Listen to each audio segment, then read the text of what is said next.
Em Questão. Oferecimento Viterbo Estofados.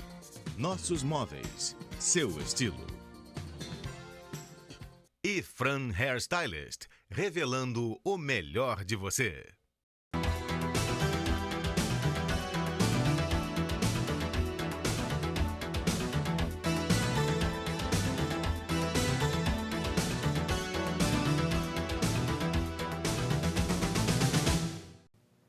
As telas estão na nossa vida e também na das crianças e adolescentes. A da televisão, a do cinema, a do computador, a do celular.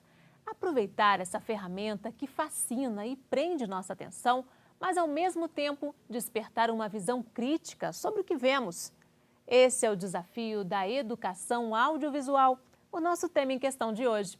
Nossas convidadas nesse primeiro bloco são as professoras Maria Regina Bortolini e Elaine Maivorm, do curso de Ensino Médio Vocacional Profissionalizante em Produção de Áudio e Vídeo do Colégio Estadual Dom Pedro II, em Petrópolis, UEM. Muito bem-vindas, obrigada pela participação. Vamos falar um pouquinho da importância do ensino audiovisual nas escolas. O que esse ensino traz para os alunos? Acho que a primeira coisa que a gente tem que pensar é que a gente vive hoje num mundo, né, que é um mundo onde o conhecimento e as novas tecnologias estão de tal forma presentes que é impossível negar a existência dessas tecnologias e a escola não pode ficar alijada desse movimento e desse processo. Então, se durante algum tempo a escola pôde resistir aos novos tempos, né, acho que hoje não dá mais para resistir.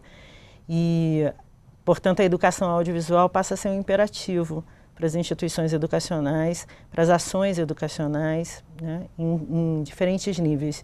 E aí eu estou falando escola, mas não necessariamente apenas as escolas da educação básica, mas todas, né, até ensino superior, na verdade, deveria estar incorporando essas novas tecnologias e os processos e as linguagens relativas a essas novas tecnologias. Então, o audiovisual, em fazendo parte da vida, traz uma conexão. Acho que a primeira coisa é que ele faz uma conexão imediata entre a vida do aluno, seja ele o aluno da educação básica ou do superior, com aquilo que está acontecendo dentro da instituição educacional, né? Ele passa a trabalhar com a mesma linguagem que ele cotidianamente está habituado, né? Ele está ali no celular, ele está na internet, ele está na TV, no tablet, de alguma forma, ele também está podendo expressar-se e usar esses recursos nas atividades pedagógicas que ele vive dentro dessas instituições. Não só se expressar, né? A gente vive num mundo que é permeado pela imagem. Então, o mundo tecnológico está permeado pela imagem. Como fazer a leitura dessa imagem também? Então, também tem um olhar crítico para como essas imagens chegam para a gente, de que maneira, né, o mundo publicitário como é o nosso atual, de que maneira que a gente também não se deixa levar por qualquer coisa e aprender a ler, a fazer uma leitura crítica, analisar mesmo essas informações que nos chegam instantaneamente, né? E de forma massificada, né? Exatamente.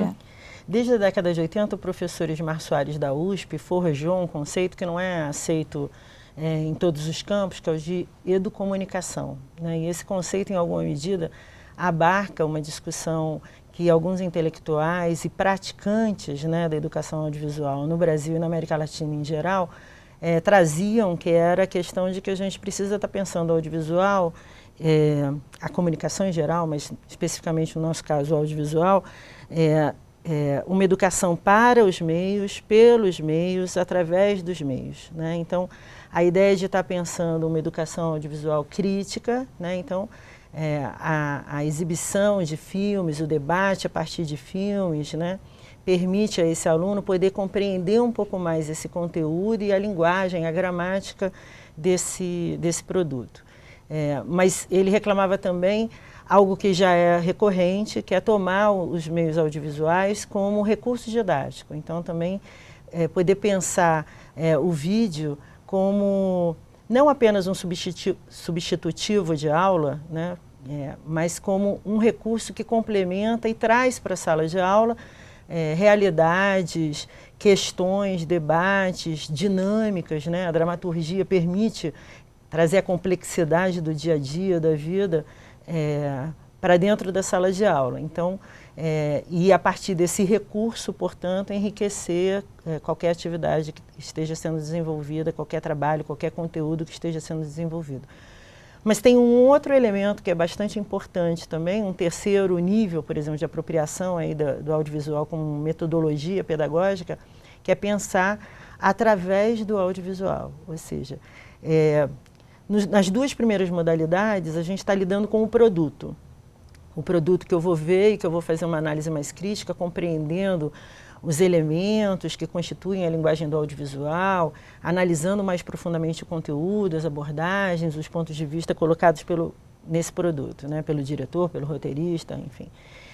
No segundo, a gente também está lidando com o produto, a gente está usando como um recurso pedagógico, que complementa, que de alguma forma se articula às práticas pedagógicas, à prática docente.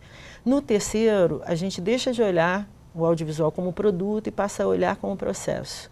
E aí é que ele ganha uma dinâmica muito mais efetiva do ponto de vista educacional, porque a gente deixa de se relacionar como mero receptor desse produto e passa a se relacionar como produtor, né? De novo, hoje num mundo onde a imagem, as novas tecnologias estão colocadas e o barateamento, né, dos equipamentos no campo do audiovisual. Na verdade, todo mundo hoje é produtor em Exato, potencial de todo imagens. mundo, isso. Então, a gente também não pode prescindir desse lugar, né, de estar tomando, assumindo uma posição mais protagonista diante da produção de conteúdo audiovisual. E isso não precisa ser especialmente para profissionais da área. Na verdade, claro que tem um nível de profissionalidade nesse processo, mas a gente também pode experimentar isso dentro da sala de aula e a riqueza da produção, de exercer esse protagonismo, é que os processos de produção audiovisual, eles não são limitados a uma área de conhecimento ou a alguns níveis específicos de competências, mas eles trabalham inúmeras competências.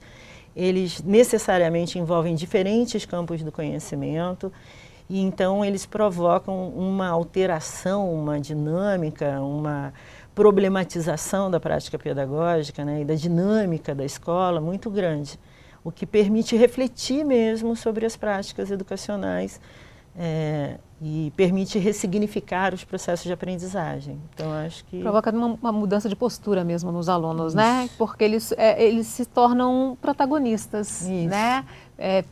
Sai daquela situação passiva, né? De espectador mesmo e assumir uma nova postura. Isso provoca outras transformações no comportamento, na postura? Ah, com toda certeza. Assim, quando a Regina coloca, né, que há essa mudança completa, não é só na parte dos alunos, na parte do professor também.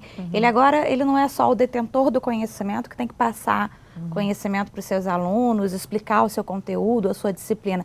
Ele pode passar a fazer parte da construção desse conhecimento quando ele provoca, por exemplo, o seu aluno, ao invés de apresentar um trabalho nas formas tradicionais, na maquete, o cartaz, num trabalho em vídeo, ou quando ele provoca o estudo de um determinado assunto, não apenas pelo livro didático, mas na web, na internet, utilizando o próprio celular em sala de aula, né? Porque assim, a gente tem essa questão, o celular é proibido na sala de aula, mas quantas vezes o celular para a gente hoje é extremamente útil? Você está às vezes discutindo um determinado assunto, às vezes um assunto polêmico, um assunto do dia a dia, e aí você tem aquela ferramenta, tem a internet, e você pode facilmente provocar uma troca, uma construção coletiva de conhecimento através disso. Então, o aluno não se sente só receptor, ele se sente também parte da produção do conhecimento. Eu acho que isso é muito bacana. Tira todo mundo do lugar comum, né? A gente tem que se reorganizar novamente nesse lugar que é a escola. E a Elaine estava falando dessa coisa do professor, eu acho que é uma questão importante da gente destacar, porque é muito difícil, frequentemente, para um professor admitir um não saber, né?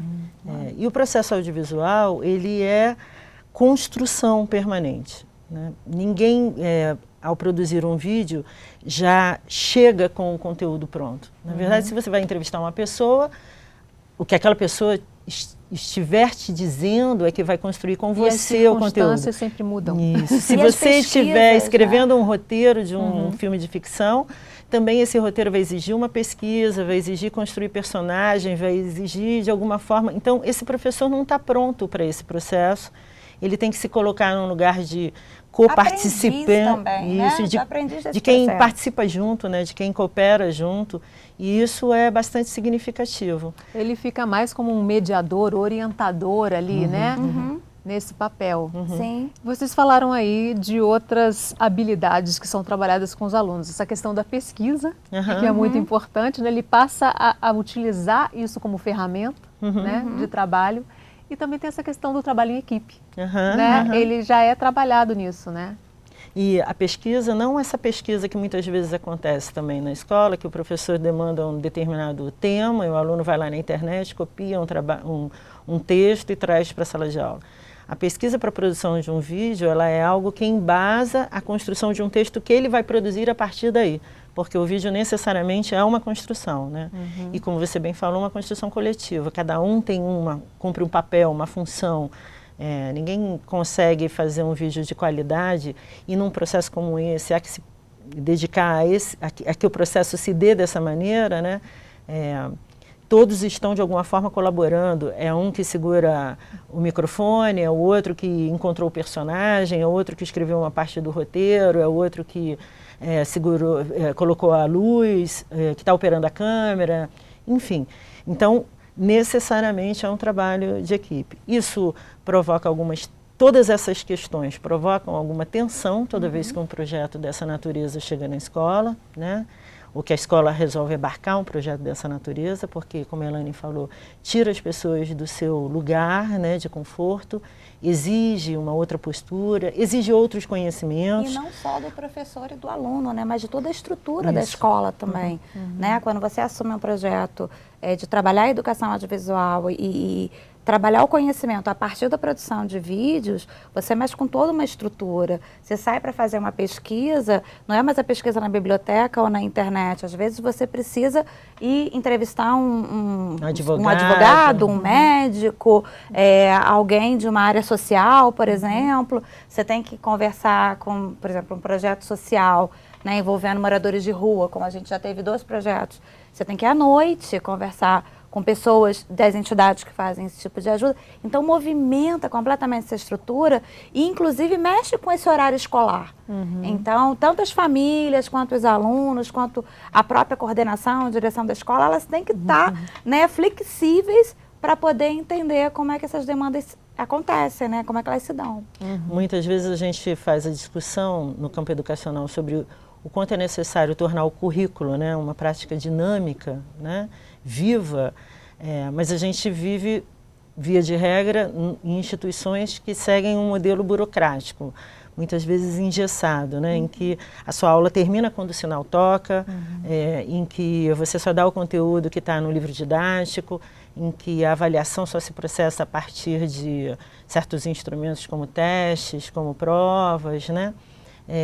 Um projeto dessa natureza desestrutura isso tudo, porque os alunos que estão fazendo a pesquisa, o outro que está gravando, o outro que está entrevistando alguém, ou que está produzindo algum material para cenário, por exemplo, eles não estão no mesmo tempo de produção, eles não estão no mesmo lugar, Então, a escola passa a ter que trabalhar em função de um projeto, né? Necessariamente, o que a gente sempre defendeu acerca da necessidade de pensar a escola e a prática pedagógica a partir de projetos de trabalho, né? O audiovisual remete a isso porque ele é um projeto, né? Então, desde a concepção até a finalização de um vídeo, é um projeto que tem começo, meio e fim, que vai envolver diferentes pessoas, diferentes áreas de conhecimento, diferentes práticas, competências, e que não vai permitir com que esse modelo engessado e burocrático possa continuar, né? Quer dizer, para que esse projeto possa se desenvolver, ele precisa flexibilizar, ele precisa alterar esse modus operandi da escola. Vocês trabalham numa escola, vocês representam uma escola que vem atuando desde 2008, não é isso? E com esse foco profissionalizante, né? Em outras escolas, o audiovisual entra apenas como uma ferramenta, né? Tem um diferencial aí, né? Agora, das duas formas, o audiovisual hoje é indispensável, né? A gente costuma dizer lá para os alunos que, independente de deles estarem com interesse na formação técnica, né, estar num curso como esse, um curso técnico na área de áudio e vídeo, estaria permitindo a eles desenvolver certas competências que são necessárias a qualquer profissional hoje. Né? Qualquer trabalhador e cidadão hoje precisa de alguma maneira dominar a linguagem do audiovisual, dada a presença que ela está na nossa vida. Então, serve a qualquer um, tanto que o principal objetivo do curso, na verdade, é essa formação cidadã. Né? E desperta, né, Elaine, uma nova visão do mundo mesmo, né? Ele se insere de outra forma, né? E como a Regina está colocando, né? Não necessariamente o jovem que está estudando hoje com a gente, nessa formação de 3 anos, né, em horário integral, não necessariamente ele vai atuar na área de comunicação, de cinema, como a Regina bem colocou. Hoje, todos nós, em qualquer área, seja um médico, seja um enfermeiro, seja um jornalista, ele precisa estar a par dessa linguagem, né? Então, a gente vê vários dos nossos alunos que não estão seguindo carreira nessa área, mas que relatam para a gente que o fato de terem tido uma educação audiovisual faz com que eles sejam pessoas mais críticas no momento da sua atuação. Então, acho que isso faz uma diferença significativa. E o nosso aluno, na verdade, embora a escola seja de formação técnica, né, agora o nome do curso foi alterado, ele deixou de ser ensino médio integrado e passou a ser ensino médio vocacional profissionalizante. Exatamente a palavra profissionalizante vem com um cunho maior, né, vem com um peso. E ele é um jovem que ele pode atuar em qualquer área do audiovisual. Então, existem várias produções. O Brasil está vivendo um momento bacana de efervescência das produções, né, cinematográficas também, TV, a gente está com várias leis hoje em dia de incentivo a essa produção. E um jovem nosso pode ser um auxiliar de produção, um auxiliar de roteiro, um auxiliar de direção, um auxiliar de câmera, de fotografia, né? Então, assim, ele tem uma gama de possibilidades de inserção no mercado. Então, ele não sai completamente sem essa... E a formação crítica também, que é o mais importante, né? Quando lá atrás a gente concebeu o currículo do curso, uma das coisas que a gente entendia é que não cabia uma formação estrita. O MEC permitia que a gente escolhesse se a gente queria formar por habilitações, ou seja, formar um editor, um sonoplasta, né? Ou fazer, trabalhar com uma formação mais lato. E a gente fez opção pela formação mais lato. Então, os nossos alunos, eles, ao longo do curso, desenvolvem atividades e projetos em que eles vão estar compreendendo e trabalhando desde a concepção até a finalização. Porque o nosso entendimento é que eles possam sair do curso como filmmakers, né, capazes de produzir conteúdo, de auxiliar, de serem assistentes em diferentes etapas do processo de produção audiovisual, mas que também possam ter autonomia como filmmakers para estar produzindo conteúdo e oferecendo esse conteúdo para os canais de TV ou web, né? Hoje também os canais na rede são um grande espaço, uma grande janela, né, de exibição. Uma janela democrática, né? Isso. Exato. Democratizou um pouco, né? É verdade. Nós vamos fazer um rápido intervalo. No próximo bloco, a gente continua falando sobre educação audiovisual em questão. Volta em instantes. Até já.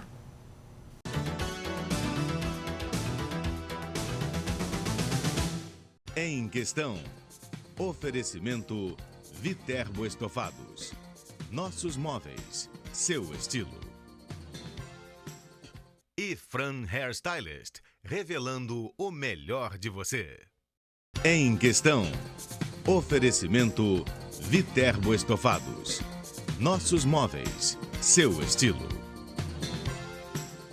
E Fran Hairstylist, revelando o melhor de você.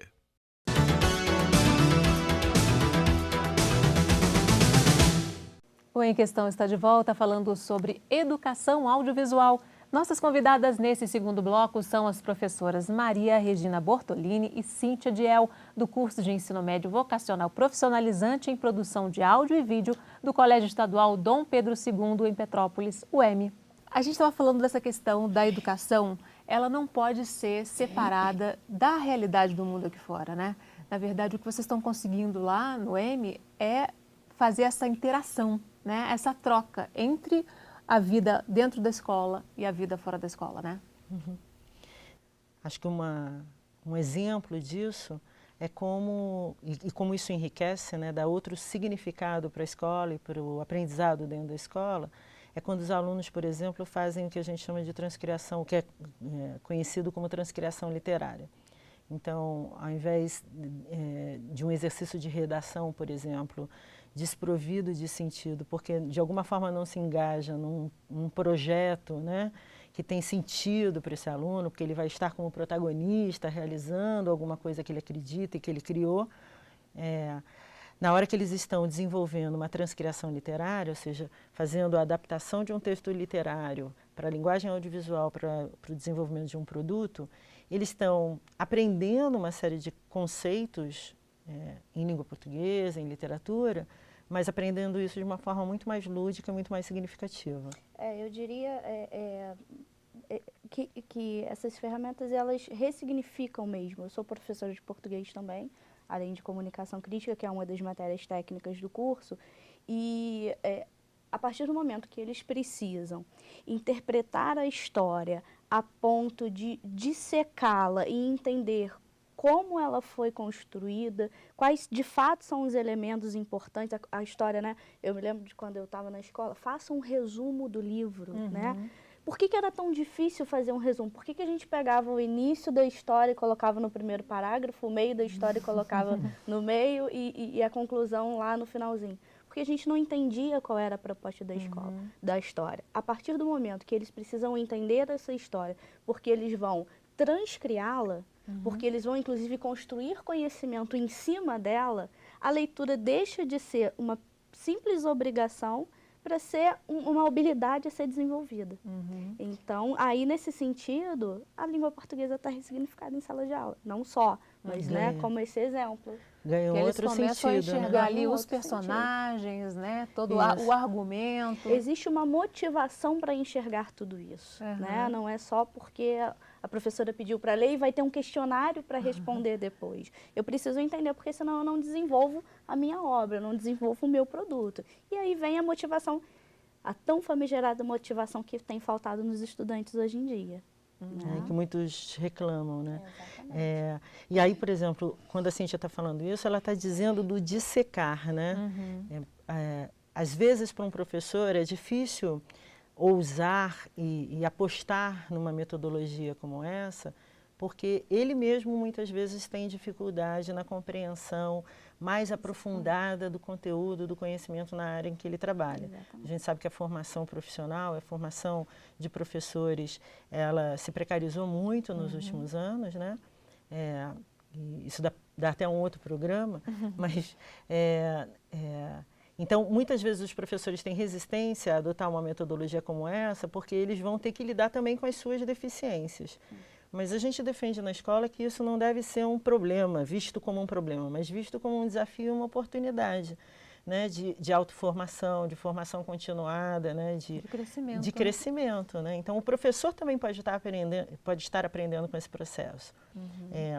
Além do significado, da ressignificação da escola e da aprendizagem, quando ela também fala desse dissecar, é um nível de análise que os alunos vão estar envolvidos que, via de regra, nas aulas de português ou literatura, não acontece. E isso vai acontecer também num tempo que é diferente do tempo da aula. Eu vou dizer isso por quê? Porque o tempo da aula a gente apresenta o texto, a gente lê o texto junto com a turma. Passa o livrinho para ser lido em casa. No máximo, a professora mesma já faz ali alguma análise preliminar, ou seja, ela se antecipa e não permite que o próprio aluno, né, estabeleça, reflita, pense sobre aquele tema, sobre aquelas questões. Na hora que a gente faz o trabalho de transcriação, primeiro que não é o texto que o professor escolheu, a gente apresenta um leque de opções e os grupos escolhem qual texto. Então, isso já muda um pouco o sentido das coisas. Não é uma obrigação ler aquele texto ou trabalhar com aquele texto. Eu tinha um leque de opções e eu escolhi o texto que eu ia trabalhar. E muda, inclusive, eu acho que uma capacidade de análise, né? Porque, por exemplo, quando você faz lá uma questão, compare X com Y, e eles às vezes definem uma coisa, definem a outra e não faz a comparação de fato que é interessante. Isso não é pedido, isso não é delineado dessa forma, mas a partir do momento que eles têm um leque enorme de escolha e que eles escolhem um ou outro, eles já estão fazendo toda uma análise, uma reflexão de o quanto aquilo é possível virar, mudar de veículo, né? Virar um produto audiovisual, o quanto eles têm ou não têm história para contar. Então, na verdade, essas o quanto os personagens habilidades... são ricos ou não são ricos. Então, ele não leu um conto, ele teve que ler 10 contos, analisar os 10, interpretar os 10, comparar os 10 para escolher um. Aí, na hora que ele escolhe esse um, ele vai ter que ir profundamente na análise dos personagens, da estrutura narrativa, né, dos elementos que constituem dos cenários, das características do contexto onde aquela história se passa, de modo que ele possa, nesse processo de transcriação, saber o que ele vai manter, o que ele não vai manter desse texto original, né? Onde que ele pode complementar, enriquecer, suprimir, para tornar aquele texto, do ponto de vista da sua transcriação para a linguagem audiovisual, um texto mais rico, mais interessante, e, portanto, passível de se transformar num vídeo, num filme bacana. Ou seja, todas as habilidades que, às vezes, pelo menos a meu ver, são desenvolvidas de uma forma um tanto quanto artificial, né? Porque você tem lá, inclusive, quais são os descritores que cada questão da prova tem que desenvolver. Isso acontece naturalmente durante esse processo. Vocês estão falando o tempo todo aí da capacitação dos professores, né? De certa forma. E tem a lei do ano passado, né? Instituindo a obrigação de que toda escola tenha pelo menos 2 horas de filme brasileiro, documentário, de conteúdo audiovisual nacional, né? Como é que vocês veem isso? Pelo contato que vocês têm, como é que está a implementação disso, a importância? Então, a Lei 13.006, do Cristóvão Buarque, né? Ela, na verdade, ela é uma resposta, em alguma medida, a um movimento que já acontece no Brasil desde a década de 80, de reclame sobre a importância da educação para o audiovisual, para a leitura crítica dos meios audiovisuais, para a leitura crítica, na verdade, dos meios de comunicação. E aí, enquanto resposta a esse movimento, eu acho que, em alguma medida, ela expressa, por um lado, o começo, um novo patamar, vamos dizer assim, da experiência possível de educação audiovisual nas escolas. Claro que simplesmente 2 horas de filme nacional nas escolas de educação básica, isso em alguma medida, se a gente parar para pensar, talvez já aconteça, né? Porque os professores, mal ou bem, eventualmente, já passam um filme lá, um cara de geografia ou de história, ou mesmo de língua portuguesa, sociologia, uma vez na vida, um deles está passando um filme para os alunos. A discussão que a lei provoca, a partir de agora, é como que a gente traz esse filme para além da simples leitura crítica e, em alguma medida, em tornando obrigatória, reclamar essa discussão dentro do espaço escolar. Porque não basta passar o filme, exato, tem que contextualizar, né? Exato. Uma das coisas que a lei provoca e que esse movimento provoca é pensar também, a gente estava falando da formação do professor, né, a necessidade de um permanente encontro e discussão de professores acerca do projeto político-pedagógico da escola. Na maior parte das escolas, a gente tem, o que a gente observa são encontros que acontecem no início do semestre, final de semestre, para fins de avaliação do percurso, né, daquele período letivo, mas dificilmente as escolas mantêm encontros regulares, semanais ou quinzenais, onde o dia a dia da prática docente possa ser objeto de reflexão entre os professores e de construção e reconstrução permanente dessa prática, né? Então, lá no curso, por exemplo, a gente tem encontros semanais. Isso faz toda a diferença, porque toda semana a gente está discutindo o desenvolvimento dos alunos, o desenvolvimento dos projetos, como a gente pode integrar mais e articular mais as diferentes áreas e ações que a gente vem desenvolvendo, cada um em sua disciplina. E, então, acho que, para além da lei, as escolas precisam pensar, ou a partir da lei, como esse processo de incorporação do audiovisual e da linguagem e das metodologias do audiovisual podem ser uma fonte para pensar a própria prática pedagógica. Porque assim, o processo audiovisual por si só, a complexidade do processo audiovisual, eu acho que ela já traz para a gente, né, como forma de trabalho, de método de trabalho, a complexidade na forma de entender e de tratar os conteúdos e as disciplinas, né? Porque, por exemplo, a grande crítica, eu acho que se faz da educação hoje em dia é essa coisa de cada conteúdo na sua caixinha e as coisas não se integram e não se relacionam. A partir do momento que você tem um processo que por si só já é complexo e que pede e que reclama essa complexidade na integração com os outros conteúdos, por exemplo, um aluno que vai produzir um documentário, falar, por exemplo, sobre moradores de rua. Ele tem questões sociais envolvidas aí, ele tem questões filosóficas envolvidas aí, ele tem questões econômicas, financeiras envolvidas aí. E aí ele vê que estudar matemática, geografia, sociologia, história, não é só para fazer a prova e tirar uma boa nota. São conteúdos que vão fazer diferença na vida dele e para o que ele vai pensar do mundo. E para a compreensão dessa realidade, Exatamente. né?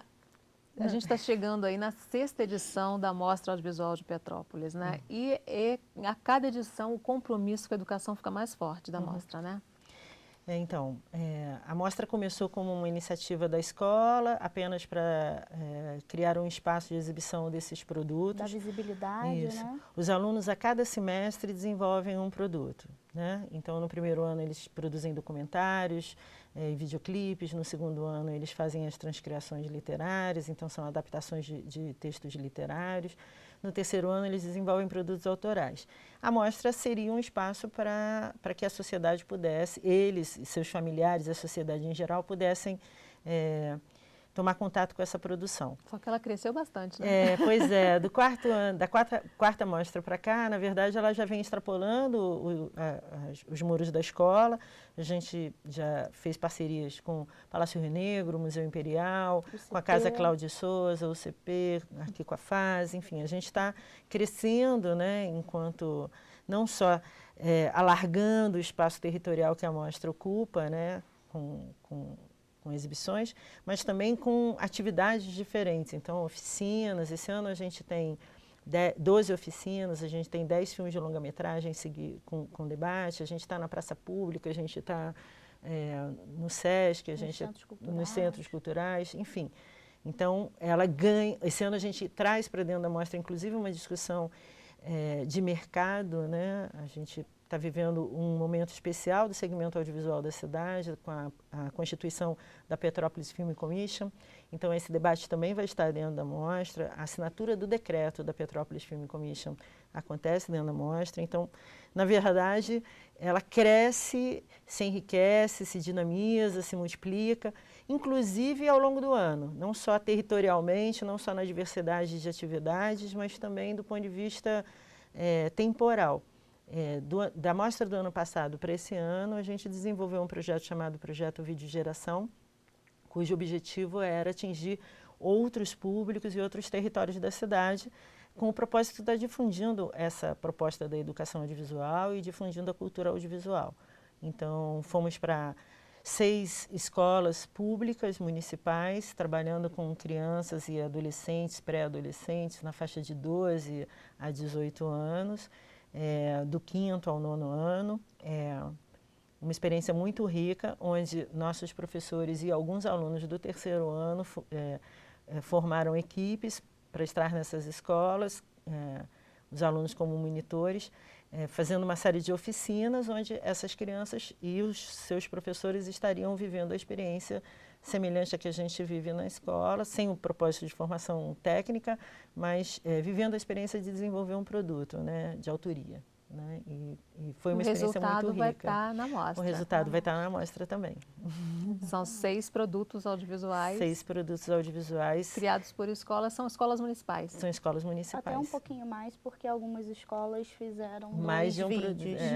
Porque o público era grande e aí fizemos mais de um vídeo. Isso. Mas assim, uma coisa que é interessante dentro dessa ação, né, educativa da mostra, a fala dos meninos depois do processo, né? Porque no dia da finalização e tudo, nós fizemos um bate-papo para ver, né, o que tinha mudado, o que eles tinham que tinha ficado para eles, né? E a fala deles, em alguma medida, alcança a fala dos nossos alunos no terceiro ano. Eu não tinha noção de que eram tantas coisas, tantas pessoas envolvidas para a novela ou para o filme, é o que eu assisto. Agora eu não assisto mais um jornal da mesma forma, eu paro para pensar no que eles estão falando e por que eles estão falando daquela forma. Como diz a Regina, despertou o novo olhar, a visão crítica, né? Como diz a Regina, eles descobriram que as falas são editadas. Isso fez uma diferença enorme para eles. Então, é muito interessante ver, ressignificar essa relação dos meninos tão novinhos com a mídia que está tão presente na nossa vida o tempo todo. Só nessa edição, já quantos alunos aí mobilizados nessas 6 escolas? Nessas 6 escolas? Em média de uns 30 por cada escola. Então, a gente tem aí em torno de 180 crianças envolvidas. Uma coisa bem interessante nesse processo também não foi só o aprendizado das crianças envolvidas, mas dos nossos alunos monitores também envolvidos, né?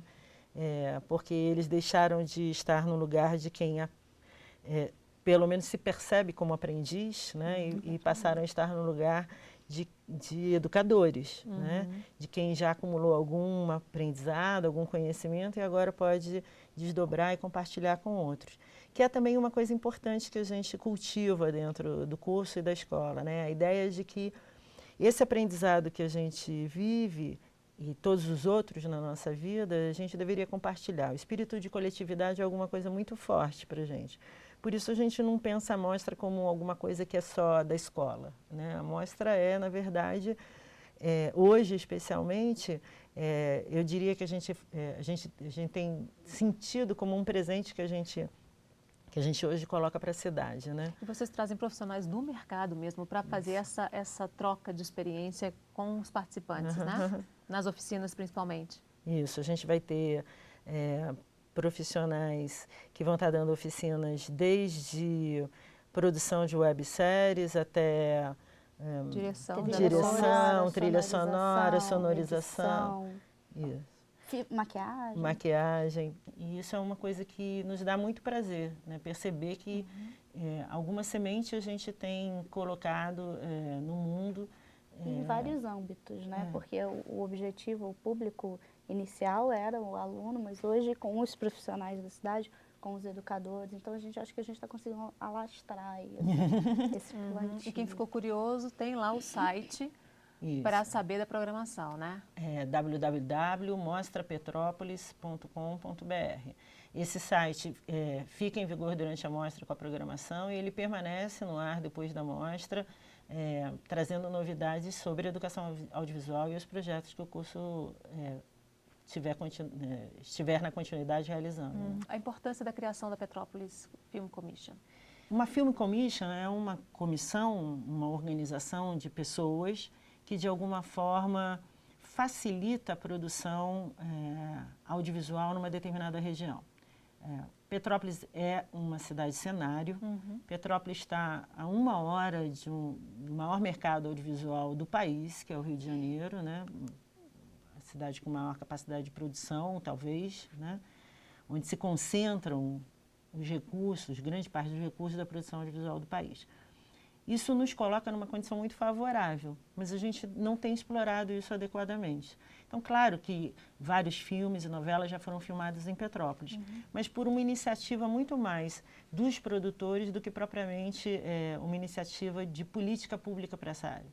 Na hora que a gente cria uma Film Commission na cidade, na verdade a gente está sinalizando para o mercado que a cidade, do ponto de vista do seu governo, né, e da sua relação com esse mercado, ela se quer preparada, ela quer estar preparada para receber essas produções. Então, a constituição da Petrópolis Film Commission é a possibilidade e uma janela para o mercado de estrutura, de criar uma estrutura de base para as produções e atrair grandes produções para cá.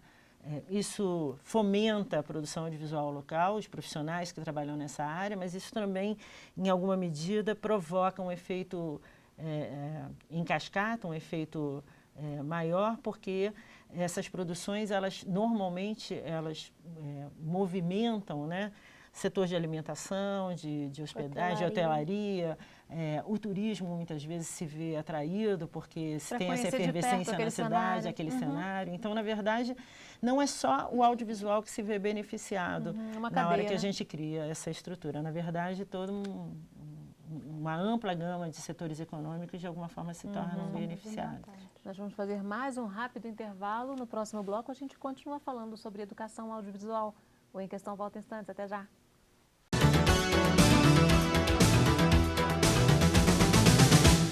Em Questão. Oferecimento Viterbo Estofados. Nossos móveis, seu estilo.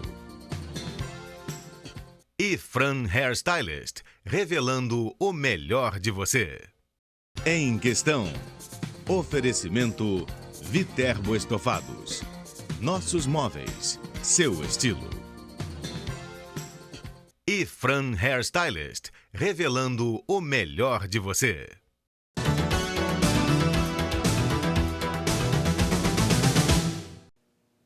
O Em Questão está de volta com o tema Educação Audiovisual. Nossos convidados nesse terceiro bloco são os alunos Joyce Fernandes e Marlon Mota, do curso de Ensino Médio Vocacional Profissionalizante em Produção de Áudio e Vídeo do Colégio Estadual Dom Pedro II em Petrópolis, UEM. Bem-vindos. Vocês estão no terceiro ano, né? Sim. O que o ensino audiovisual trouxe para a vida de vocês? Olha, depois do M, como já disseram antes, ao ver um filme ou um jornal, nós conseguimos ver de maneira mais crítica. A gente não presta atenção só no que ele está falando, mas também em questão de cenário, figurino, tudo agora nos chama muita atenção. E vocês também percebem que não é só aquilo, né? Exatamente. Aquilo é um recorte, né? Isso.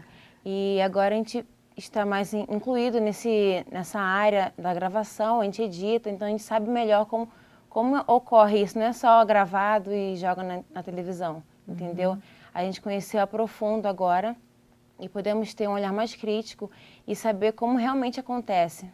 E que dá muito trabalho, né? Para chegar Realmente, aquele muito tempinho trabalho. Curtinho lá, Isso. né? E a questão de trabalhar em grupo também, porque não é fácil, mas no EM a gente tem essa experiência, cada um com a sua área, cada um trabalhando, seja no figurino, na edição, fotografia, e isso é muito interessante também. E você, Mar? Exatamente, o EM te tira da zona de conforto.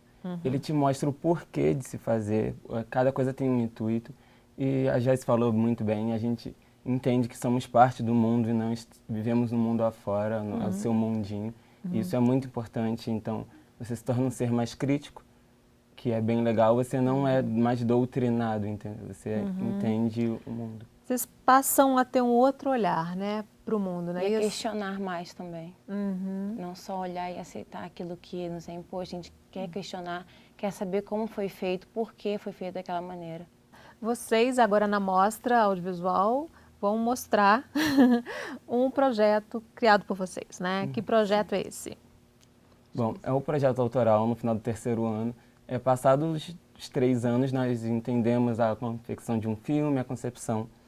Então, nós criamos tudo, desde a história, a construção de personagens e filmamos, obviamente, o filme. E daí, agora, por exemplo, o meu curta é um drama que a gente desenvolveu e nós escrevemos e aprofundamos os personagens. Não, nada muito raso, que a gente se preocupa com questões sociais também, muitas das vezes. Então, nós agregamos também outras disciplinas, a gente muita sociologia, filosofia, biologia também, porque fatores biológicos que influenciam no ser que nós vamos filmar. Qual foi o tema que você escolheu, Marlon? Então, nós vamos abordar uma menina que sofreu alguns problemas de desvios psicológicos ocasionados pela mãe, e daí ela escolheu um caminho não convencional, ela escolhe a prostituição como válvula de escape. Por que vocês escolheram esse tema? Bom, no primeiro ano nós filmamos um documentário, e daí muitas histórias nos chocaram. E daí nós queríamos fazer alguma coisa que fosse real, e que nós entendêssemos de real, e também para passar para as pessoas que aquilo acontece, para a gente aprender a olhar melhor. As pessoas de outra forma, né? Exatamente, as pessoas não são como são porque escolhem ser. Às vezes elas são condicionadas àquilo, então... Enxergar o ser humano, né? Que está por Exatamente, trás daquela através condição, né? Isso mesmo. E o seu projeto, Então, Joyce? o nosso fala de um homem frustrado, que ele trabalha no posto de gasolina e após encontrar o cartão de crédito, ele começa a ter, muda tudo na vida dele, entendeu? O cartão de crédito, por acaso, é o mesmo nome dele. Para alguns é um pouco confuso, é um filme um pouco de suspense também. E no começo dessa produção, não tínhamos nenhuma ideia, até que uma das participantes do grupo veio com essa história, que o nome do personagem principal é Aristóteles, então veio com vários questionamentos filosóficos, tivemos que procurar nossa professora de filosofia para abordar melhor sobre o nosso assunto. E ao longo da produção a gente foi desenvolvendo vários questionários, como a gente passaria aquilo para o público, como a gente filmaria aquilo, porque escrever às vezes parece fácil, mas depois passar para que todo mundo possa entender, não é tão fácil assim. E estamos ansiosos para ver o nosso filme na mostra. É muito gratificante quando a gente chega lá e consegue ver, saber que você trabalhou naquilo, você lutou para conseguir chegar até ali. Isso é muito bom, uma experiência muito boa. Quantas pessoas participam do seu grupo para ter esse resultado? Esse resultado 14 pessoas. E no seu? O meu são 12. Aham. Então são 2 roteiristas, tem a diretora-geral, produção também tem uma galera que... mesmo cada um tendo sua função, acaba que todo mundo, nós nos ajudamos. Obviamente que as pessoas demonstram aptidão para uma coisa ou outra, mas quando envolve, por exemplo, eu fui roteirista, eu e Thaís, e na hora de nós escrevemos o filme todo e passamos a ideia para as outras pessoas, daí eles, obviamente, opinam, porque é um grupo. Nós aprendemos a lidar também com isso, que às vezes, para um bem maior, é muito legal você discutir e pensar outra ideia e entender que não existe só a tua verdade. Vocês se identificaram com qual função mais? No teu caso, foi quando de roteirista? Sim, quando eu entrei, eu não gostava muito de escrever, mas daí eu achei divino a coisa de você criar histórias e personagens, isso é muito legal. Foi uma descoberta sua lá. Exatamente. E você, Joyce? Então, quando eu entrei, eu também não era muito chegada a escrever, a ler, e ao conhecer mais o M, o trabalho que eles queriam passar pra gente, me despertou uma vontade da leitura também. Eu gosto da área do roteiro, mas nesse projeto agora eu estou como figurinista. E é muito legal também. Não, parece que é fácil, mas não é fácil você encontrar um figurino que tenha a cara do seu personagem, entendeu? Eu trabalhei... Tem que ter todo um estudo para poder estar contextualizado, né? E a área de fotografia também me interessava, só que acabei que eu fiquei mais lá do figurino, no cenário. Vocês pretendem seguir no audiovisual ou não? Olha, desde que eu entrei no M, eu nunca tive essa ideia de seguir com audiovisual. Só que eu não acho que é uma coisa que eu queira esquecer. Porque depois que eu passei a conhecer melhor, eu me apaixonei por essa área, mesmo não querendo trabalhar com ela profissionalmente, mas é algo que eu quero aprimorar cada dia mais para que não morra isso, porque eu não conhecia nada até então. Então, depois do M, eu pude ter um conhecimento muito melhor. Mesmo eu querendo a área da saúde, ainda assim eu gosto de trabalhar junto com isso. Eu também não quero seguir na área, mas eu também não quero abandonar, porque foi muito bom conhecer o M, estar no M, fazer parte do M. E eu sempre digo os meus amigos, eles até brincam, que independente da área que eu seguir, eu acho que documentário eu quero continuar fazendo, porque eu amei fazer documentário. Então, o M, ele é isso, ele te desperta, ele te forma um cidadão. Então, você é preparado para o mundo ali, e como lidar com as questões do mundo. Então, por isso que eu não saí também. No primeiro ano eu tive noção, no final do primeiro ano, que eu não queria seguir carreira no audiovisual, mas que aquilo agregaria muito para a minha vida, continuar estudando, entender melhor quão fortes são as mídias, foi muito bom. Preparou vocês para a vida, Com né? certeza. Verdade. Deu ferramentas para isso, né? Como o Marlon falou, eu também não quis desistir. Não era fácil prosseguir com o M, porque é integral, né? O dia inteiro na escola, professores, alunos. Você tem uma vida lá fora, só que você vê quão bom é ficar ali, aquelas pessoas produzindo filme. E não é só a produção de filmes intenso, também. né? Isso. Digamos que, além de alunos e professores, temos uma família, porque o dia inteiro junto, professores que se importam com você de verdade. Não só professores que dão conteúdo ali, vão embora, mais do que professores, entendeu? E, como ele falou, mesmo não querendo seguir com isso, é uma área muito boa que a gente conheceu. E muitos alunos também não querem seguir essa área, mas sabem quão bom foi entrar no M e adquirir coisas maravilhosas para nossa vida, me deu experiências únicas. A gente chegou aí na 6ª edição da Mostra Audiovisual, Sim. vocês vão participar. Como é que é participar da mostra, a importância, o que vocês já estão pensando? Querem fazer todas as oficinas, como é que é? Se desse, faríamos o máximo que conseguir. Mas, então, a gente vai mais pela área também, pela área de interesse nossa. Mas participar da mostra é muito legal porque você entra em contato com outras pessoas, com profissionais da área, que obviamente nós temos contato por sermos do curso, mas não... esse contato ele é muito... ele se estreita lá, então você se toca na pessoa. E também tem um momento glamour, que é a apresentação dos nossos filmes, então quando a gente fica nervoso para subir ao palco, mas quando sobe, você sente a estrela ali, é você, então é muito legal. É muito bom participar da mostra.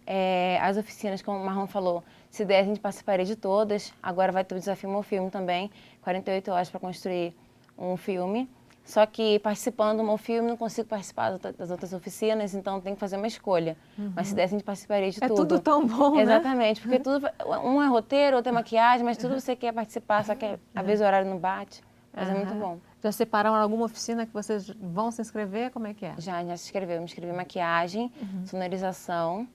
E estou esperando para ver o horário ainda, se não vai bater com a outra. Mas, por enquanto, e também vou fazer cobrir a mostra também.